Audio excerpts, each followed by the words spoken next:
చూడలేక సహించలేక పిచ్చి పిచ్చి మాటలు మాట్లాడుతున్నారు, దాడులు చేయడానికి ప్రయత్నం చేస్తున్నారు. నిన్నైతే గుజ్జనగూడలో జగన్మోహన్ రెడ్డి గారి బొమ్మ తగిలేశారు తెలుగుదేశం. ఎందుకే జగన్మోహన్ రెడ్డి గారి బొమ్మ తగిలేశారు? సిగ్గుందా మీకు? మాకు 11 సీట్లను ఎగతాళి చేస్తున్నారుగా. మరి అలాంటి జగన్మోహన్ రెడ్డి గారు అంటే ఎందుకంత భయం? మీరు జగన్మోహన్ రెడ్డి గారి బొమ్మ తగిలేసి మా ముక్కు గోకేటటువంటి ప్రయత్నం చేస్తున్నారు. ఇది సమంజసం కాదని కూడా ఈ సందర్భంగా చెప్తూ ఉన్నాను. చంద్రబాబు నాయుడు గారు చెప్తున్నట్టు వాళ్ళ పేపర్లో చూసా, దుష్ప్రచారం చేసే వారి మీదంట కేసులు పెడతా.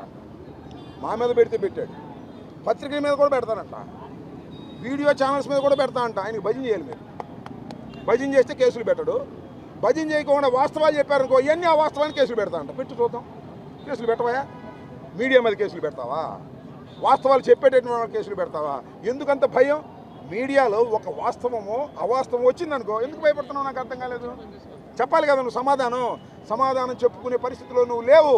అందువల్ల ఎవరైతే గొంతెత్తి అరుస్తున్నారో నీ అన్యాయానికి వాళ్ళ మీద కేసులు పెడతావు, పత్రికల మీద కేసులు పెడతావు, మనుషుల మీద కేసులు పెడతావు, మీడియా ఛానల్స్ మీద కేసులు పెడతావు. అంటే మీడియా అంతా కూడా భజన చేసే కార్యక్రమం చేస్తే వాళ్ళు చూస్తూ ఊరుకుంటాడు అనమాట.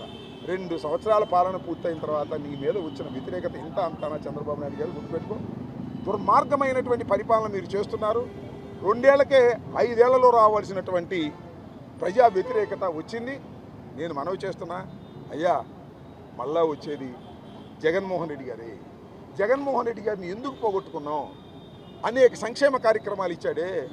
ప్రతిరోజు, ప్రతి సంవత్సరం, ప్రతి నెల డబ్బులు పడతా ఉన్నాయే. ఆ డబ్బులు మనం ఖర్చు పెట్టుకునే వాళ్ళమే. ఖర్చు పెట్టుకునే మార్కెట్ పెరిగేదే. అన్ని రియల్ ఎస్టేట్ ఎంత బ్రహ్మాండంగా జరిగిందండి జగన్మోహన్ రెడ్డి గారి టైంలో. రియల్ ఎస్టేట్ ఉందా?